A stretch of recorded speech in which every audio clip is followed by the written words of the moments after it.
Third semester BSc complimentary മാത്തമാറ്റിക്സിൻ്റെ കുറച്ച് നിങ്ങൾക്ക് നോക്കേണ്ട ഇമ്പോർട്ടൻ്റ് ആയിട്ടുള്ള ഏരിയാസ് ഏതൊക്കെയാണെന്ന് നമുക്ക് ഈ ഒരു വീഡിയോയിൽ ഡിസ്കസ് ചെയ്യാം. സോ ഫസ്റ്റ് മൊഡ്യൂൾ 1 നിങ്ങൾ നോക്കേണ്ടത് ഫസ്റ്റ് ഓഫ് ഓൾ ലിമിറ്റ്സ് തന്നെയാണ്.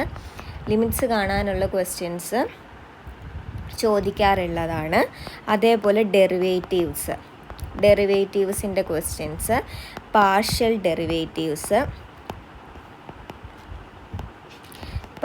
ഡെറിവേറ്റീവ്സ് നോക്കുക. അതിൽ തന്നെ ഡെറിവേറ്റീവ്സിൽ തന്നെ നമുക്ക് ചെയിൻ റൂളും കാര്യങ്ങളും ഒക്കെ ഉണ്ട്, അത് ഇമ്പോർട്ടൻ്റ് ആണ്.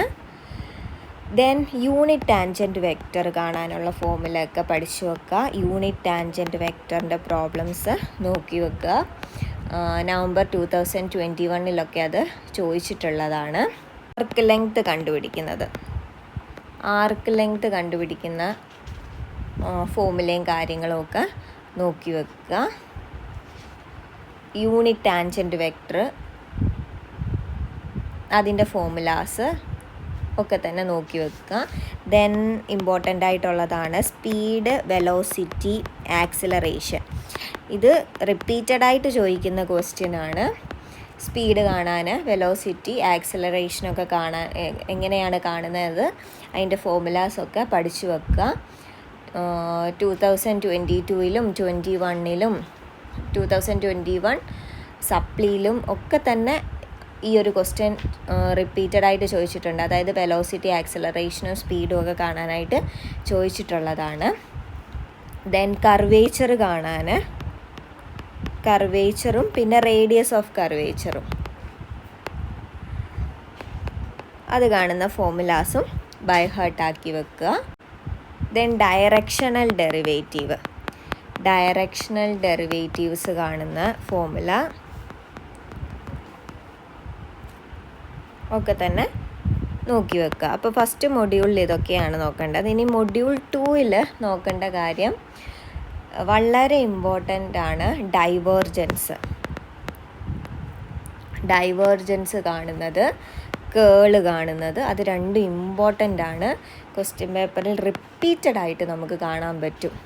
കേളിൻ്റെ ക്വസ്റ്റ്യനും ഡൈവേർജൻസ് കണ്ടുപിടിക്കുന്ന ക്വസ്റ്റ്യനും നമുക്ക് റിപ്പീറ്റഡ് ആയിട്ട് കാണാൻ പറ്റും. സോ അത് നോക്കുക. ദെൻ കൺസർവേറ്റീവ് വെക്റ്റർ ഫീൽഡിൽ വരുന്ന ക്വസ്റ്റ്യൻ എന്ന് പറഞ്ഞാൽ നമുക്കൊരു വെക്റ്റർ തന്നിട്ട് അത് കൺസർവേറ്റീവ് ആണോ എന്നായിരിക്കും ചോദിക്കുക. അപ്പം കൺസർവേറ്റീവ് വെക്റ്റർ ഫീൽഡ് ആകാനുള്ള കണ്ടീഷൻ പഠിച്ചു വെക്കുക. അത് വെച്ചിട്ട് കണ്ടീഷൻ സാറ്റിസ്ഫൈ ചെയ്യുന്നുണ്ടോ നോക്കിയാൽ മതി. അപ്പോൾ കൺസർവേറ്റീവ് വെക്റ്റർ ഫീൽഡ് 2022 നവംബറിലൊക്കെ ചോദിച്ചിട്ടുണ്ട്. ദെൻ വളരെ വളരെ ഇമ്പോർട്ടൻ്റ് ആയിട്ടുള്ള ഗ്രീൻസ് തിയറം അത് നന്നായി തന്നെ പഠിക്കുക. എസ് എ ക്വസ്റ്റ്യൻ വരെ ചോദിക്കാം.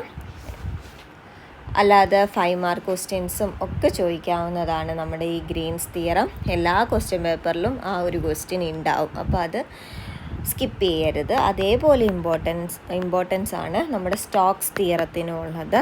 അപ്പോൾ ഈ 2 തിയറത്തിൽ ഒരെണ്ണം എന്തായാലും, ചിലപ്പോൾ 2 ഉണ്ടാവും, നമ്മുടെ ക്വസ്റ്റ്യൻ പേപ്പറിലുണ്ടാവും. അത് ഒരിക്കലും അവോയ്ഡ് ചെയ്യരുത്. അപ്പോൾ ഇത്രയും മൊഡ്യൂൾ 2 ഇത്രയും കാര്യങ്ങൾ നോക്കുക. ദെൻ മൊഡ്യൂൾ 3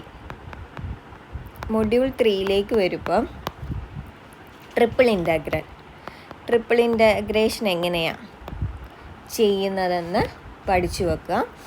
ഈ ട്രിപ്പിൾ ഇൻ്റഗ്രലിൻ്റെ തന്നെ ആപ്ലിക്കേഷനായിട്ട് വരുന്നത് വോളിയം ബേസ്ഡ് ആയിട്ടുള്ള ക്വസ്റ്റ്യൻസ് ഉണ്ട്, വോളിയം കണ്ടുപിടിക്കുന്ന ക്വസ്റ്റ്യൻസ് ഉണ്ട്. അത് നമ്മൾ വീഡിയോ ചെയ്തിട്ടുണ്ട്. അപ്പോൾ വോളിയം കണ്ടുപിടിക്കുന്ന ക്വസ്റ്റ്യൻസ്, അതുപോലെ മാസ്സൊക്കെ കണ്ടുപിടിക്കുന്ന ഇക്വേഷനൊക്കെ പഠിച്ചു വെക്കുക. ഒരിക്കൽ വോളിയം കണ്ടുപിടിക്കുന്നത് ഒരു എസ് എ ക്വസ്റ്റ്യനായിട്ട് വന്നിട്ടുണ്ട്, 2022 തോന്നുന്നു, അത് ചോദിച്ചിട്ടുണ്ട്. ദെൻ ഇമ്പോർട്ടൻ്റ് ആണ് ഗോസ് ഡൈവേർജൻസ് തിയറം. നിങ്ങളൊരു പ്രത്യേക കാര്യം ശ്രദ്ധിക്കണം, ഈ പേരുള്ള തിയറം ചിലപ്പോൾ സ്റ്റേറ്റ് ചെയ്യാനും ചോദിക്കും. അതായത് Green's theorem, Stokes theorem, Gauss divergence theorem, Cauchy's integral formula, ഇങ്ങനെ പേരുള്ള തിയറംസും ഫോമുലാസും ഒക്കെ ഉണ്ടല്ലോ. അപ്പോൾ അതിൻ്റെ സ്റ്റേറ്റ്മെൻറ്റ് കൂടി നോക്കി വെക്കാൻ ശ്രമിക്കുക. അറ്റ്ലീസ്റ്റ് അതിൻ്റെ എന്താ പറയണ്ടേ ഫോമുലയെങ്കിലും പഠിച്ചു വെക്കാൻ ശ്രമിക്കുക. കാരണം ഈ പേരുള്ളതായതുകൊണ്ട് തന്നെ നമുക്ക് സ്റ്റേറ്റ് എന്ന് പറഞ്ഞ് ചോദിക്കാൻ എളുപ്പമായിരിക്കും. ഒരു ക്വസ്റ്റ്യൻ പേപ്പറിലൊക്കെ ചോദിച്ചിട്ടുണ്ട് സ്റ്റേറ്റ് ഗ്രീൻസ് തിയറം അല്ലെങ്കിൽ സ്റ്റേറ്റ്സ് ഗോസ് ഡൈവേർജൻസ് തിയറം അങ്ങനെ ചോദിക്കാം. അപ്പോൾ അറ്റ്ലീസ്റ്റ് നമുക്ക് ആ ഫോമുല എഴുതാനെങ്കിലും പറ്റണം. അപ്പോൾ അത് പഠിച്ചു വെക്കുക.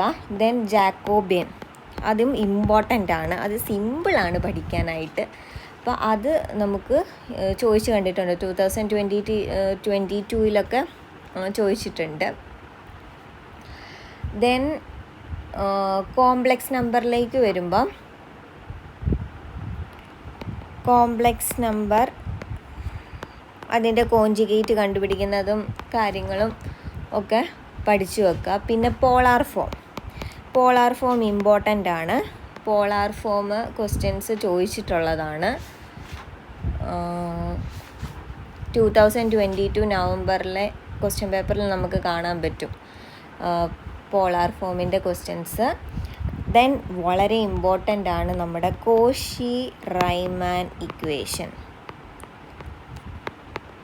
വളരെ ഇമ്പോർട്ടൻ്റ് ആയിട്ടുള്ള ഒരു ഏരിയയാണ് കോഷി-റൈമാൻ ഇക്വേഷൻ. അപ്പോൾ ഇക്വേഷൻ എന്താണെന്ന് പഠിച്ചു വെക്കുക. അത് വെച്ചിട്ട് ക്വസ്റ്റ്യൻസ് ചോദിക്കും. അതായത് ഫംഗ്ഷൻ തന്നിട്ട് അനലിറ്റിക് ആണോ ഒന്ന് പ്രൂവ് ചെയ്യാൻ ചോദിക്കും. അപ്പോൾ അനലിറ്റിക് ആകണമെങ്കിൽ നമ്മുടെ ഈ കോഷി-റൈമാൻ ഇക്വേഷൻ സാറ്റിസ്ഫൈ ചെയ്താലേ അനലിറ്റിക് ആവത്തുള്ളൂ. സോ ആ ഒരു ഇക്വേഷൻ പഠിച്ചു വെക്കുക.